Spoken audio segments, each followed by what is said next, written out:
Feliz sábado para você, meu querido amigo, minha querida amiga. Mais uma vez, uma grande alegria, uma grande satisfação estarmos juntos neste dia de sábado. Esse trimestre nós iremos tratar de um assunto extremamente importante e controverso. O tema da lição é vida, morte e eternidade. E neste momento eu gostaria de trazer você a uma reflexão. Nós estamos em um dos cemitérios mais tradicionais da cidade de Campina Grande. São muitas pessoas que aqui já foram sepultadas, muitas pessoas que já deixaram saudades. E nesse trimestre nós estaremos abordando esse assunto, que é um assunto extremamente importante. É um assunto que nos traz tristeza, que nos traz saudade, que nos traz um sentimento de perda, alguns sentimentos que são os mais estranhos àquilo que Deus projetou para o ser humano. Há um livro antigo que trata uma questão importante. O título do livro é O Horizonte Perdido. E nesse livro trata de um acidente de avião que aconteceu no Himalaia, onde o piloto ele morreu, os sobreviventes eles foram resgatados por monges tibetanos e eles puderam viver uma vida muito feliz em um lugar chamado Shangri-La. Mas, meus queridos, eles viviam quase a imortalidade, felizes, nada de mal acontecia para eles. Como você pode ver, é apenas uma ficção. E eu gostaria de dizer a você, nós vivemos num mundo de solidão, num mundo de perda, num mundo de tristeza, num mundo escuro de erro, pecado, morte.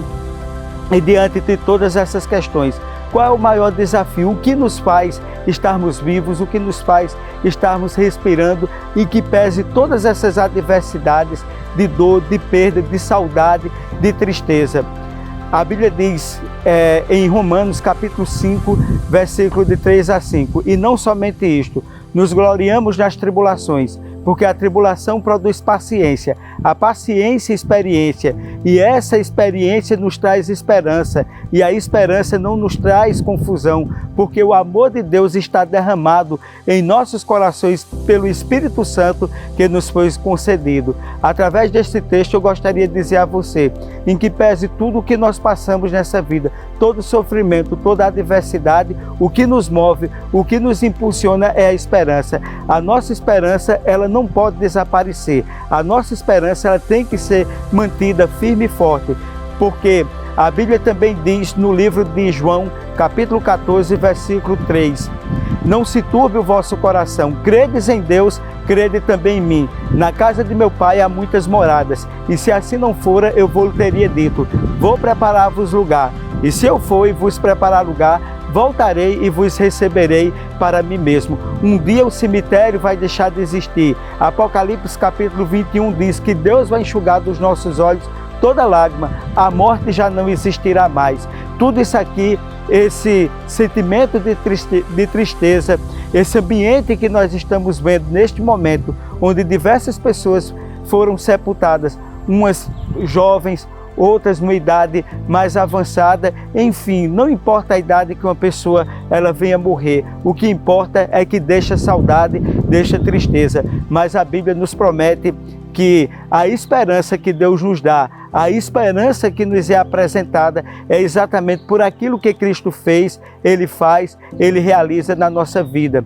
E a Bíblia nos diz o seguinte, e se Cristo morreu e não ressuscitou, é vã a nossa fé. Então eu gostaria de dizer a você que em Cristo, a ressurreição dele, a esperança que nós temos, com certeza nós estaremos prontos e juntos nos preparando para um dia que Jesus Cristo voltar. Seja bem-vindo a mais um estudo da lição. E eu gostaria de dizer para você não perder a esperança na sua vida, você continuar firme, constante, abundante na obra do Senhor, sabendo que Deus tem uma recompensa maravilhosa para mim e para você. Um feliz sábado, e através dos nossos convidados esse trimestre, nós faremos reflexões profundas que nos farão sentir esse sentimento de esperança, de conforto e, acima de tudo, da certeza e da convicção de que Jesus voltará para acabar com o sofrimento do mundo.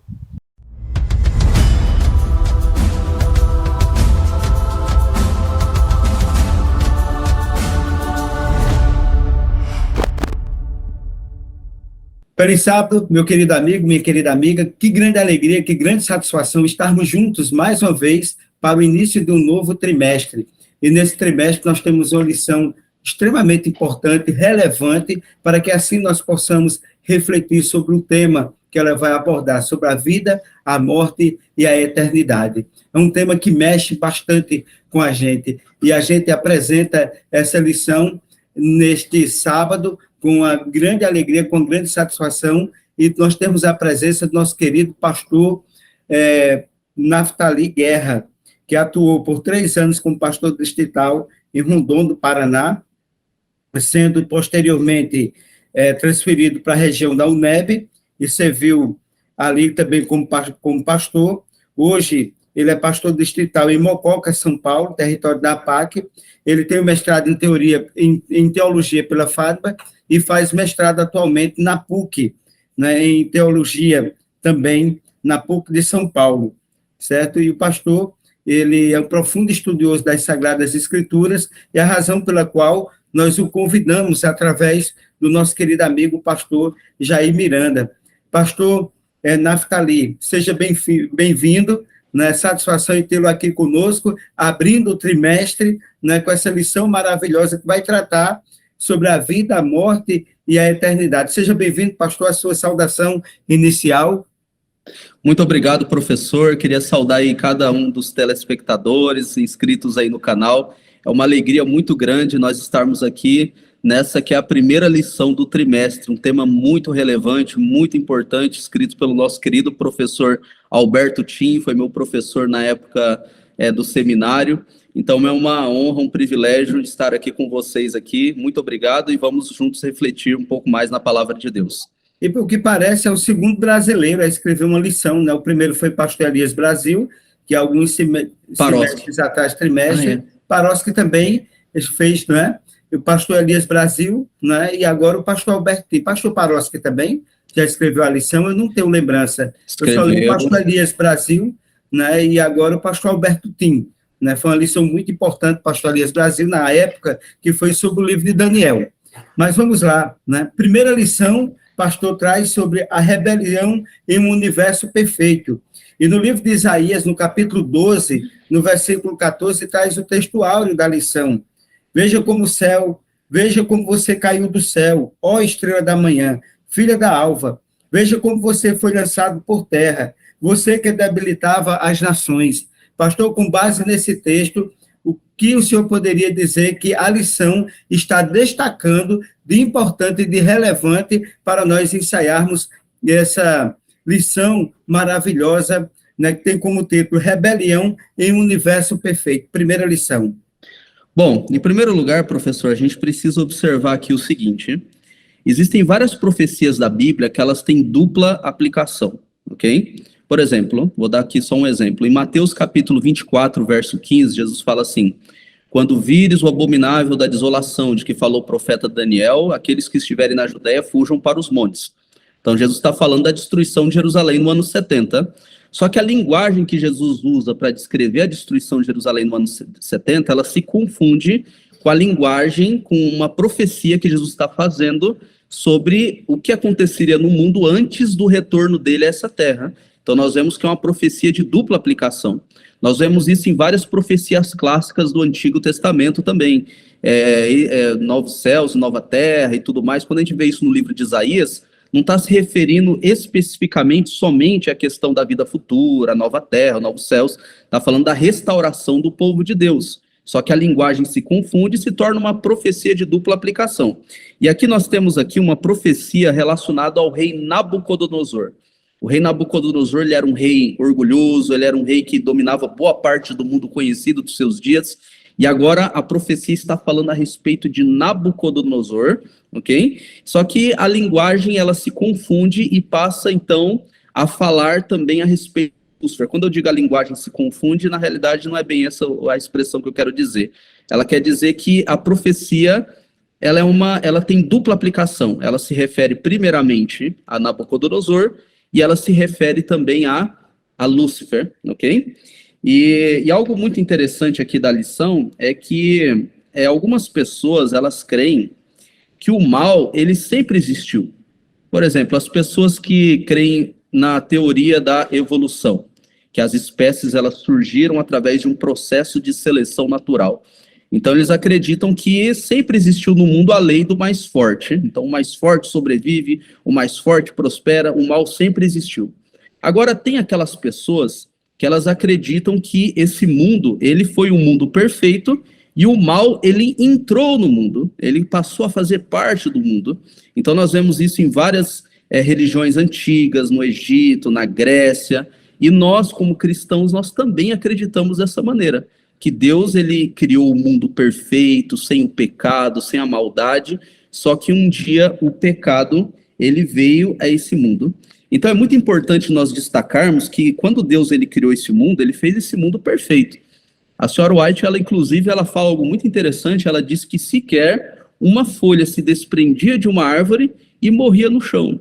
Os animais não se devoravam uns aos outros, os seres humanos não eram maus, um querendo destruir o outro. Não existia isso. Deus criou os anjos perfeitos, os seres humanos perfeitos e o mundo perfeito. E Deus, ele criou todos dotados de livre arbítrio. Então essa é a parte que me chamou mais atenção aqui nessa parte de sábado. Ok. Pastor, e o tópico número 1 da lição fala sobre a criação, uma expressão de amor. E ele traz ali em 1 João 4,8, né, que diz: aquele que não ama não conhece a Deus, porque Deus é amor. O que é a certeza que, referente ao amor a Deus, nos diz sobre a natureza e suas atividades criadoras, né? O amor de Deus está relacionado com a criação, né? Como é que nós poderíamos debater essa questão do amor de Deus relacionado com a criação? Veja, a palavra de Deus diz que Deus é amor. Ora, se Deus é amor, isso pressupõe que deva existir mais de uma pessoa, porque senão seria algo egoísta, a pessoa amar-se a si mesmo. Então, o amor de Deus, ele é compartilhado primeiramente entre os membros que compõem a Trindade, ok? Só que Deus, ele também criou o mundo e criou o universo com o propósito de expressar o seu amor. Só que é muito importante nós observarmos o seguinte: Deus, ele criou o universo, Deus, ele criou o mundo, mas ele não criou o mal, né? Tem muitas pessoas que acreditam que tanto o bem quanto o mal, eles se originam em Deus, ok? Muitas pessoas acreditam assim, só que a Bíblia não ensina assim. Inclusive, tem uma tradição do próprio judaísmo que coloca essa questão, né? Que Deus é o criador do bem e o criador do mal, né? Exatamente. Inclusive, essa mesma tradição do judaísmo, que o senhor está se referindo aí, eu vou até evitar citar os nomes, né? Mas eles dizem também que Satanás, ele é um anjo a serviço de Deus. Então, ele é um anjo que ele está a serviço de Deus para promover o mal. Ou seja, o mal e o bem, ele se originam a partir de Deus. Isso não é um ensino bíblico. Como é que a Bíblia, ela explica o surgimento do mal? Jesus, quando ele esteve nessa terra, ele contou uma parábola. Diz que um grande fazendeiro, e esse grande fazendeiro representa Deus, ele ordenou os servos dele a plantar a boa semente no campo, a semente do trigo. O trigo é um alimento, é algo bom. Só que diz que no meio da noite veio o inimigo e semeou também o joio. E aí, quando as plantas começaram a crescer, aí os servos falaram: Senhor, o senhor não mandou a gente semear somente o trigo? De onde é que veio o joio? E ele disse: o inimigo fez isso. O inimigo fez isso. Então, assim, Deus, ele criou esse mundo bom. Deus, ele criou os seres criados. Todos os seres que Deus criou foram bons. De onde surgiu o mal? A palavra de Deus explica: o inimigo fez isso, né? Então, infelizmente, nós temos aí o início da história de pecado nesse mundo, através do inimigo que veio e semeou o mal, né? Que nós encontramos no mundo hoje.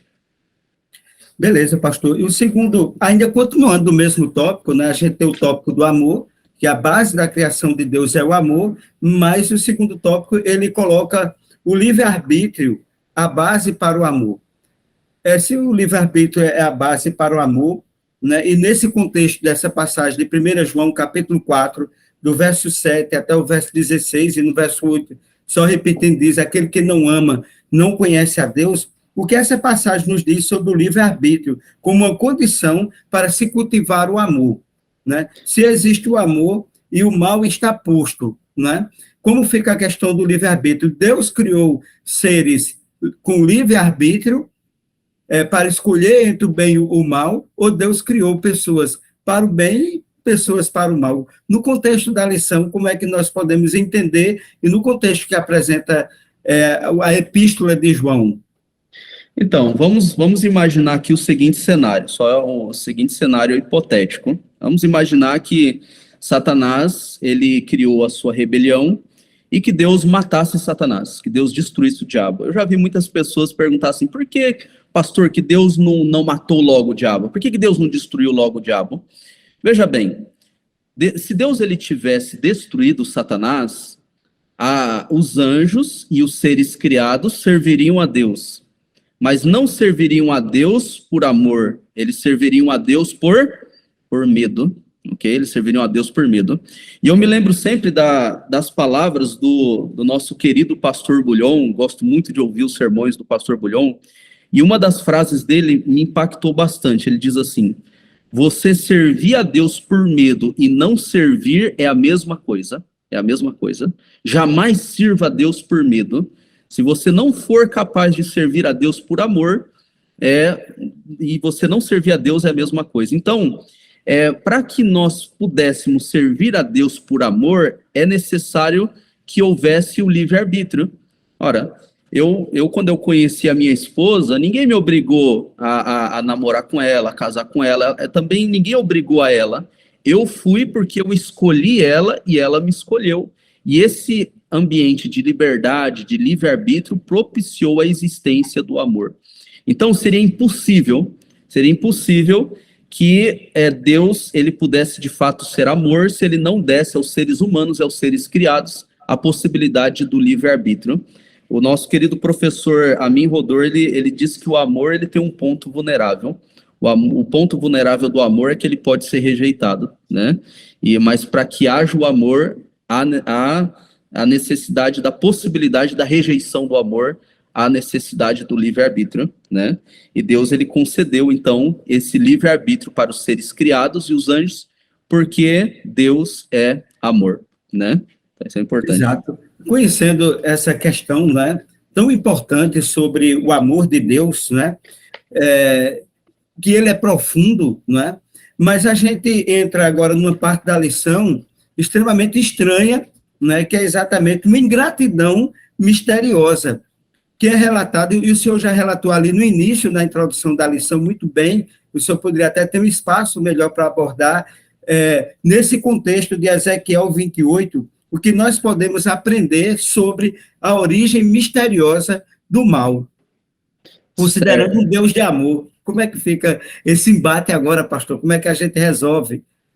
Então, o mesmo que eu falei ali no início da lição em relação a Nabucodonosor, que se trata de uma profecia de dupla aplicação, que a primeira parte dela se cumpre em Nabucodonosor, e ao mesmo tempo ela se cumpre também em Satanás. Agora aqui no livro de Ezequiel, capítulo 28, versos 12 a 19, ele vai fazer em relação ao rei de Tiro, ok?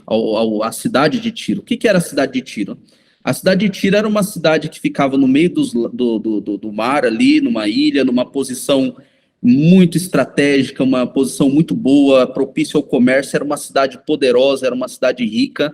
E o livro de Ezequiel, ele é um livro que tem linguagem apocalíptica, ele é um livro apocalíptico que tem linguagem simbólica. Então, o que Deus compara a cidade de Tiro a um homem, e Deus compara esse homem também, ele expande essa profecia para fazer alusão também a Lúcifer. E algumas das palavras que é usado aqui, eu acho muito interessante, eu queria até pedir a liberdade para ler um pedacinho aqui. Sim, pode. Pois não, pastor.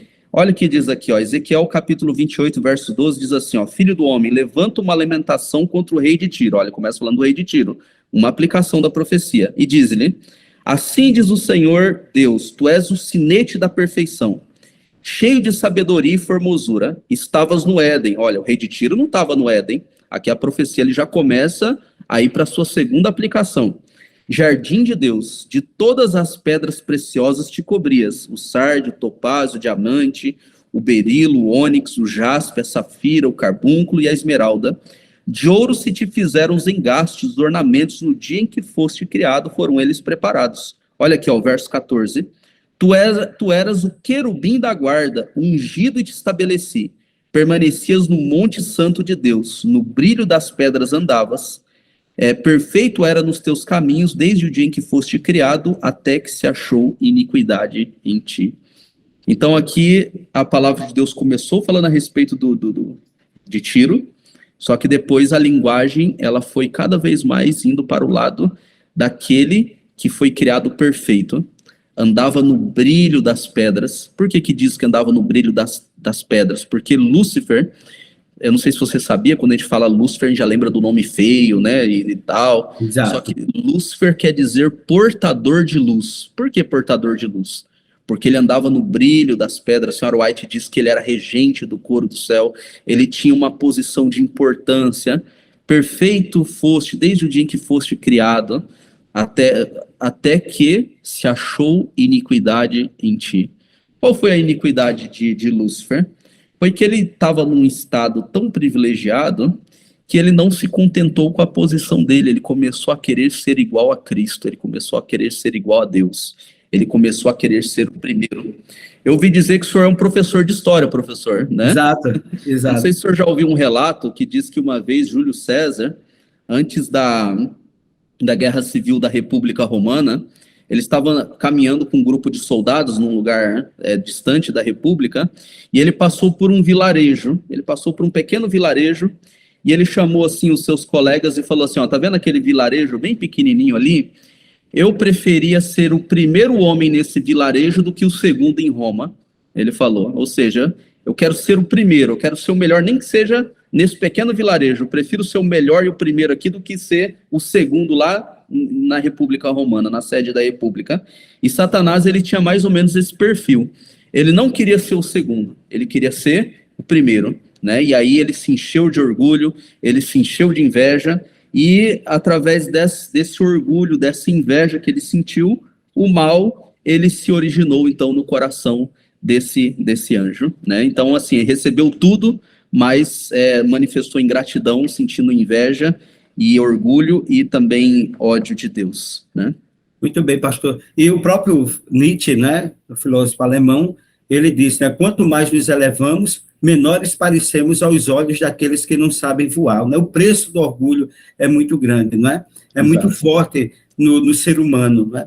E a lição ainda continua, não é? Quando ela traz exatamente agora o preço do orgulho, quando ela traz nesse quarto tópico, né, exatamente o texto, que é o texto áureo da Bíblia, do qual o senhor já fez menção, e como se interpreta a profecia na Bíblia, e mostrando aqui o orgulho, esse orgulho se concretizando, subirei acima das estrelas e serei semelhante ao Altíssimo, né? E aqui a própria lição indaga e nos traz uma pergunta, uma reflexão importante. Quais as consequências ao longo alcance do orgulho de Lúcifer, enquanto estava no céu, e trouxe o universo e a Terra, né? Esse orgulho, né?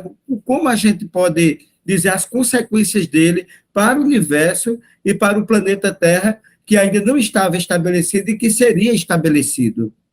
Então, aqui a gente volta a falar aí da profecia de Isaías capítulo 14, né?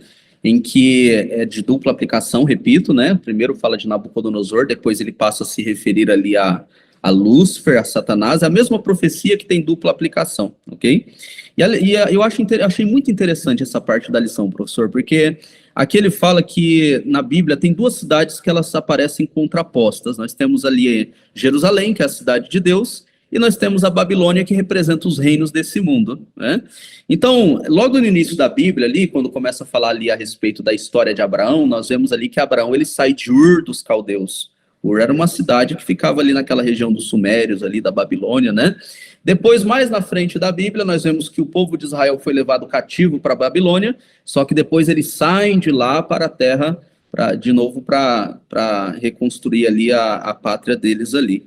E no livro de Apocalipse tem um chamado para o povo de Deus, em relação à Babilônia, sair dela, povo meu.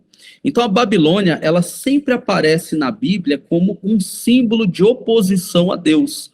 E por que ela aparece com esse símbolo de oposição a Deus? Eu queria pedir aqui 2 minutinhos aqui, a liberdade, para falar... Vou falar aqui um pouquinho... necessário, né? É importante vislumbrar esse ponto, aprofundar um pouco mais. Isso. Eu vou falar um pouquinho da história da Babilônia, explicar um pouquinho um porquê que ela é vista como um poder antagônico a Deus, né? No ano 605 depois de Cristo, o Império Neobabilônico ele estava em guerra contra os assírios que estavam aliados com os egípcios. E a batalha aconteceu em Carquemes, e os babilônicos eles foram vencedores.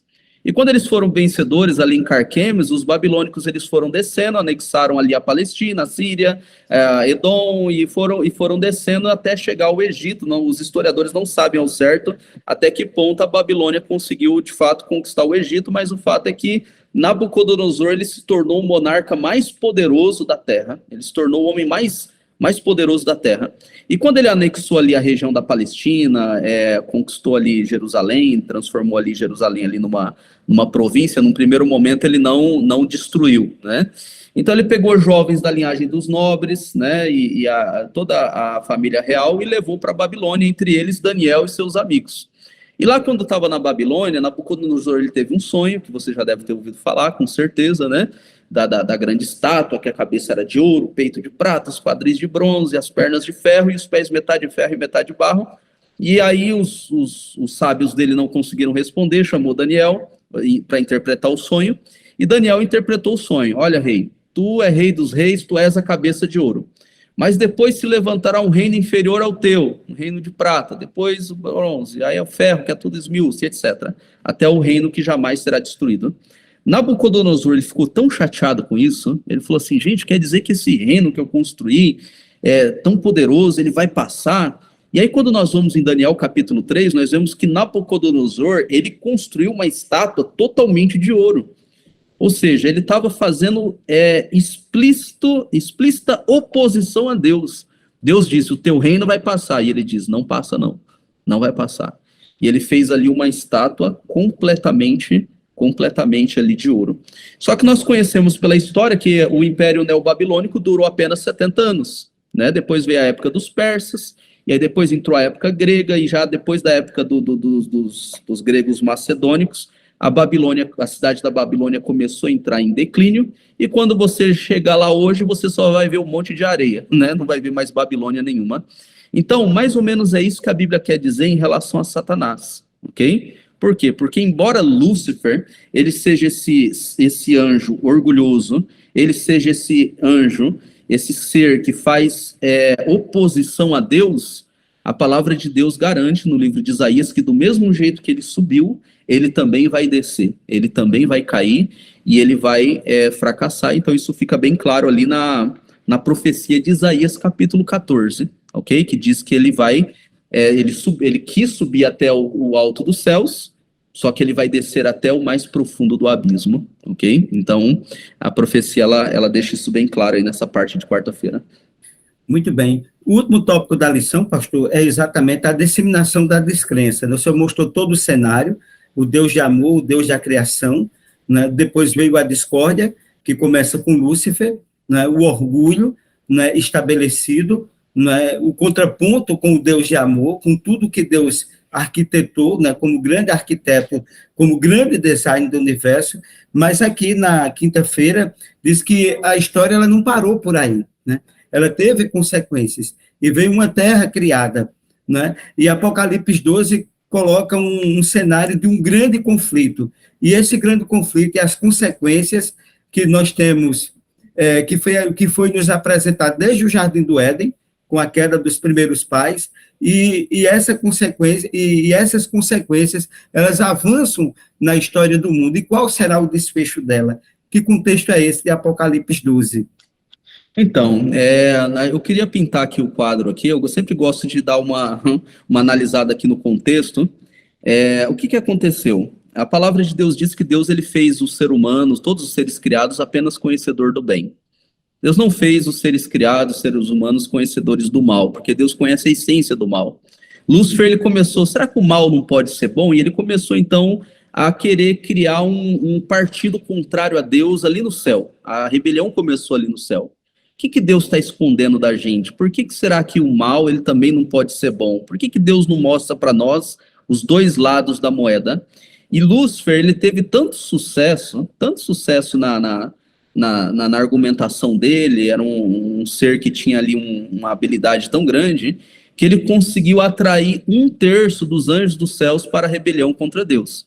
E quando se instaurou essa rebelião, o livro de Apocalipse, ele descreve para nós, em cores bem vivas, o que aconteceu. Então diz assim, houve guerra no céu. Miguel e os seus anjos pelejaram contra o dragão e os seus anjos. Ok? Então quem é Miguel? Veja bem, sempre que você vê na Bíblia um nome que termina com El quer dizer Deus alguma coisa. Por exemplo, Daniel, nome do meu filho, quer dizer Deus é meu juiz. Ezequiel, aí tem vários aí, Joel, né? Miguel, o que quer dizer Miguel? Miguel quer dizer quem é como Deus.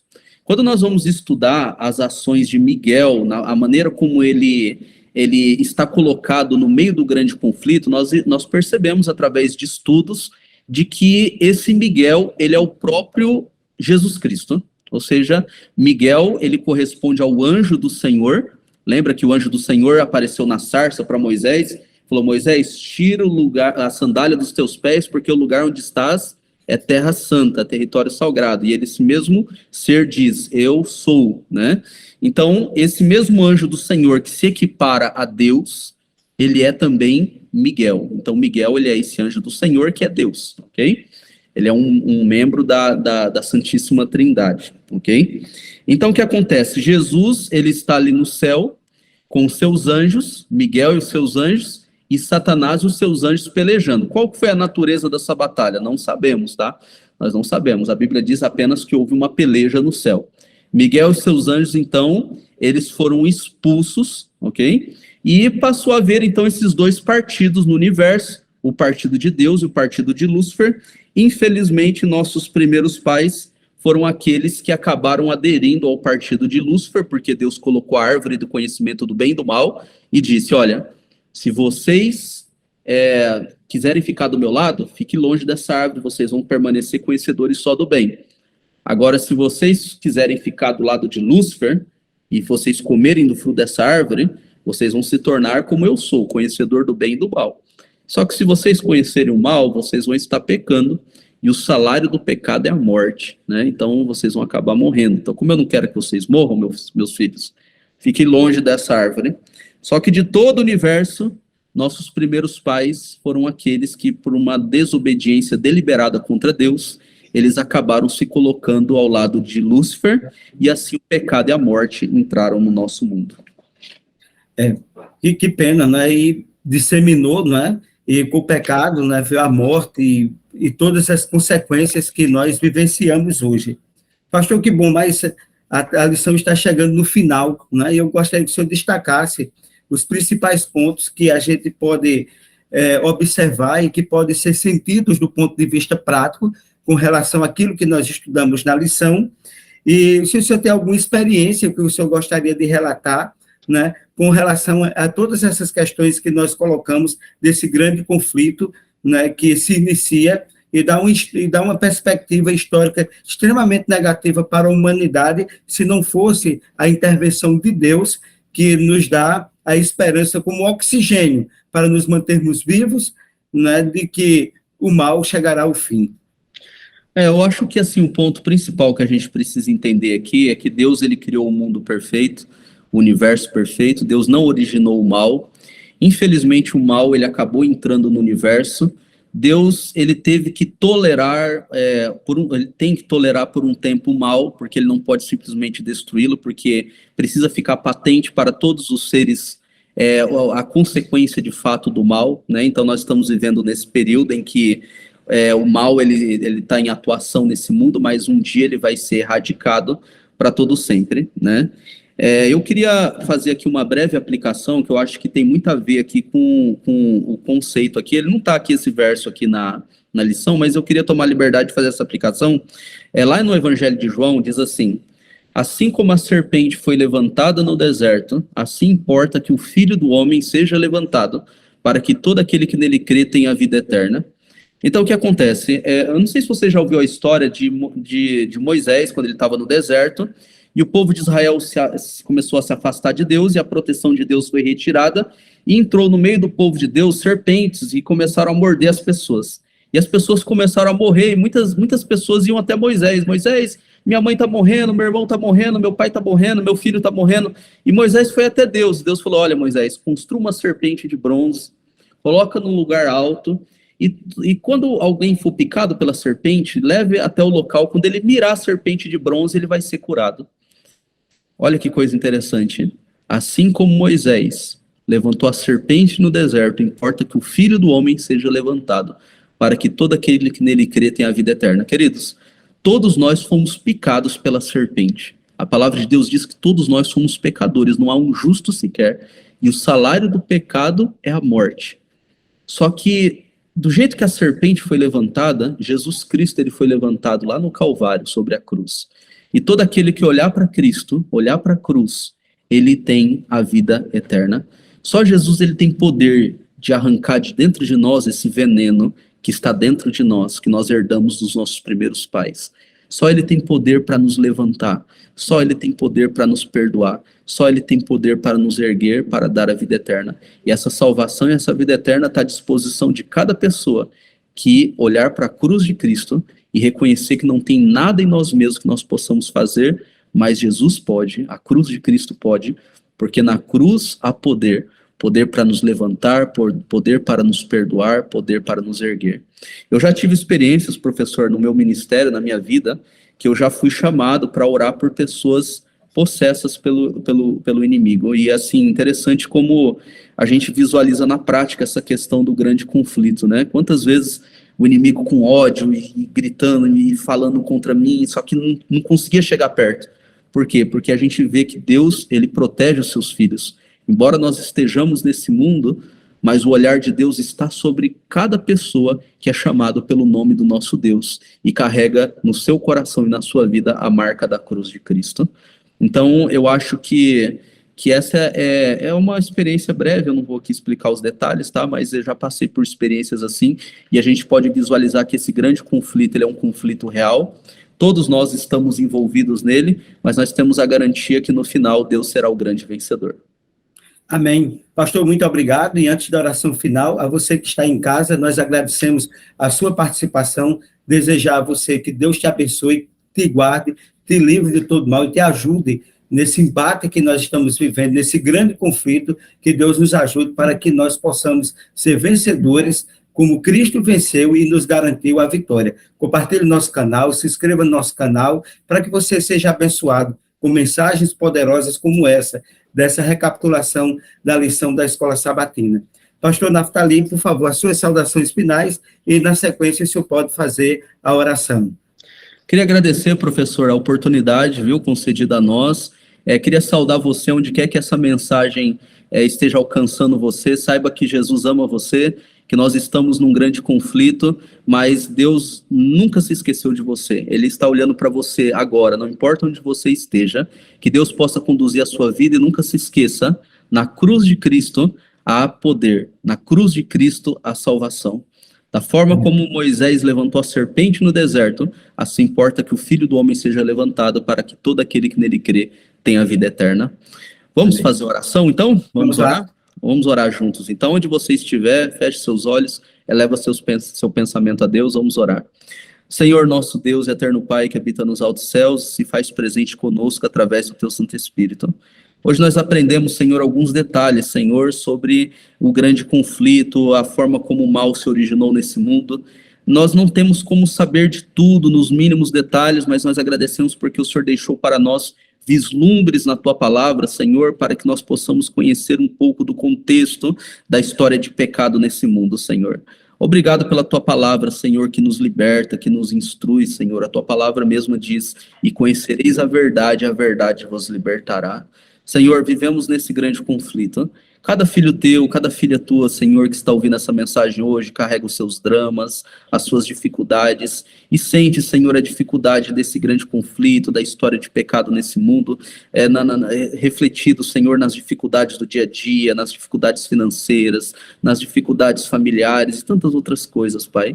Mas nesse momento, Senhor, gostaria de pedir que a tua graça, que a tua misericórdia venha alcançar cada pessoa que está assistindo, Senhor, a esse programa, Senhor. Que o Senhor possa abençoá-los, conduzi-los, Senhor, que um dia nós possamos nos encontrar como uma grande família, Senhor, naquele lar onde não haverá mais luto, nem pranto, nem dor, nem sofrimento. Naquele lar que não haverá mais pecado, nem pecadores. Naquele lar em que o universo todo estará em harmonia e vão declarar todos juntos que Deus é amor, Senhor. Por favor, continue abençoando o ministério do nosso professor, esse canal. Nós te suplicamos e agradecemos em nome de Jesus. Amém. Amém. Amém. Muito obrigado, pastor, e muito obrigado a você. Um feliz sábado e que Deus continue nos abençoando sempre.